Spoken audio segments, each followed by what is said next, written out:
October 28 యోహాను సువార్త 19వ అధ్యాయము 8 నుండి 11 వచనములు. పిలాతు విన్నపం చేసినప్పుడు ప్రభువు మౌనంగా ఉండడం చాలా ఆశ్చర్యం. ఇంతవరకు ఆయన స్వేచ్ఛగా మాట్లాడి ప్రశ్నలకు జవాబిచ్చాడు. ఇప్పుడు ఆయన మాట్లాడడానికి ఇష్టపడడం లేదు. ప్రభువు మౌనానికి కారణం పిలాతు యొక్క ఆత్మస్థితిలో ఉంది. అతడు జవాబుకు అర్హుడు కాదు కనుక అతనికి జవాబు ఇవ్వబడలేదు. తన ఖైదీని గురించిన మరింత ప్రత్యక్షతను పొందే హోదాను అతను పోగొట్టుకున్నాడు. ప్రభువు రాజ్య స్వభావాన్ని గురించి మరియు లోకంలోకి ప్రభువు రాకడ ఉద్దేశాన్ని గురించి అతనికి చెప్పబడింది. ఆయన నిర్దోషత్వాన్ని బహిరంగంగా ఒప్పుకోవాల్సి వచ్చింది. అయినా ఈ జ్ఞానం వెలుగంతటిలో అతడు మన ప్రభువు పట్ల అన్యాయంగా ప్రవర్తించి ఆయన్ని కొట్టించాడు.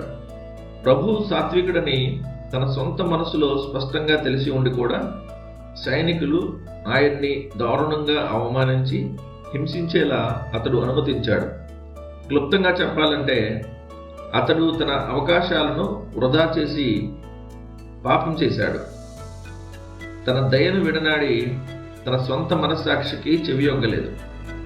అందుకే మన ప్రభు అతనితో మరేమీ చేయలేదు, మరేమీ చెప్పలేదు. ఆయన అతనికి ఏ ఉత్తరం ఇయ్యలేదు. అనేక సందర్భాల్లో వాస్తవమైనట్లే దేవుడు మనుష్యులను బలవంతంగా ఒప్పించడు.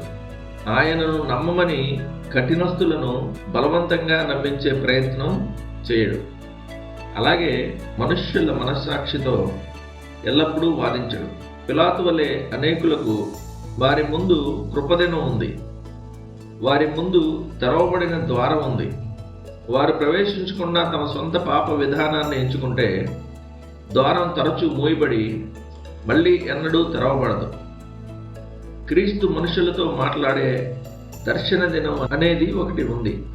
అప్పుడు ఒకవేళ వారు ఆయన స్వరాన్ని వినకుండా తమ హృదయ ద్వారాలను తెరవకుంటే వారు ఒంటరిగా వదిలివేయబడతారు. వారు గర్వించిన మనస్సుకు అప్పగించబడి తమ సొంత పాప ఫలాన్ని కోస్తారు. ఫరో, సౌలు, అహాబు విషయంలో ఇదే జరిగింది. పిలాతు కూడా వారి వంటి వాడే. అతనికి తగిన అవకాశం ఉంది. అయినా అతడు దాన్ని వాడుకోకుండా తన మనస్సాక్షిని నిర్లక్ష్యం చేసి యూదులను సంతోషపరచాలని భావించాడు. తప్పు అని తెలిసినా దాన్ని చేయాలని అతడు భావించాడు. మనం దాని పరిణామం చూస్తాం. మన ప్రభువు అతనికి ఏమీ చెప్పలేదు.